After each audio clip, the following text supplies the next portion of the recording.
Dr. Burrell, could you please state the name of the educational institution you're representing? So I'm faculty with Florida Institute of Technology. Okay. And so today we'll be interviewing him. And the first question that I have for you, I was fortunate enough to sit in on one of the presentations he did earlier. So my question for you is, from all the different publications that you have published, which one, in your opinion, is your most favorite and why? Or one of your favorites and why? Well, there's two that I like, and to me, a lot of times it's not really one over the other. It's the one that you write that someone contacts you and says, "I read your article and I liked it." So I took a class in critical thinking as a doctoral student, and we had to write a final paper. And I started to think, like, after 9/11, wow, we were thinking that it was going to be some complex technology that was going to be a terrorist attack, and it was airlines with people with box cutters. And so really what I went out and thought about was we needed law enforcement and homeland security people with critical thinking skills. So I took that paper and wrote it and published it in a journal, and I got an email from someone from Harvard University saying, "I read your article, I'm doing a PhD at Harvard, I'm citing your article in my dissertation." Oh my God, that's excellent. So is there any current work that you're working on now as we speak related to your publications or furthering what you have just explained? Well, I'm doing a lot of work on diversity and inclusion, how we get more people with diverse backgrounds working or engaged in the workplace, or how we create cultures where people with disabilities, hearing impaired, or women, or people of color come in organizations and contribute.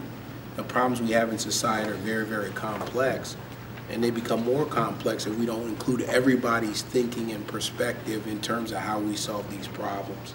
So that's really what my research is really focused on. Okay.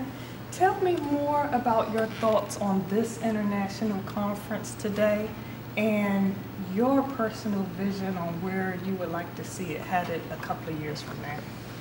Well, I think one of the key things about this conference is that makes it so different is it's people from diverse backgrounds. And what's interesting is if you think about the complex problems in the world, they're not solved in one academic discipline.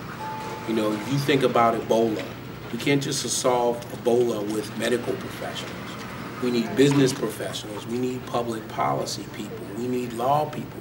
We need people from all disciplines to look at an issue from a variety of different sides. What's neat about this conference is you bring scholars from a variety of disciplines, and they hear about each other, and they get exposed to new thoughts and ideas, and they share with each other, and they go back kind of refreshed because there's all these different perspectives on their research and their interests. And it's interesting how things kind of cross-pollinate and grow and become, you know, just a wonderful learning environment. So it's just not just a place to present a paper, but it's also a place for you to learn new perspectives from people that are different fields that maybe in your normal day-to-day activities or academic activities, you might never interact with someone like that. But now here's an environment where you can. So speaking of the interactions today, have you met a lot of people today? Have you gotten a lot of business cards? Have you met new networks? I've met some interesting people. There's people here from all over the world, which is fascinating.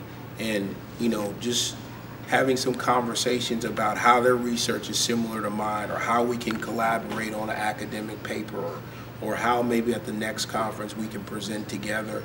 It's just been really, really exciting. It wasn't what I expected. I came here thinking, oh, I'll do my presentation and, you know, that'll be it. But I really didn't really understand the value and importance of networking with these people from all over the country and all over the world and sharing ideas with them. Could you also state your topic of what you presented this morning for the camera so that we know?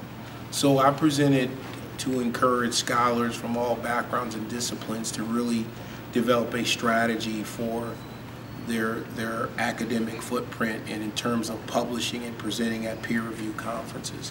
I think it's important as a scholar, when you're getting a doctorate degree, I think you have a responsibility to share your voice with others. and share your perspectives. And it sounds good, but what I wanted to present was to kind of help people think about where do they start and how do they do it. And so that's really what my presentation was about today. Right.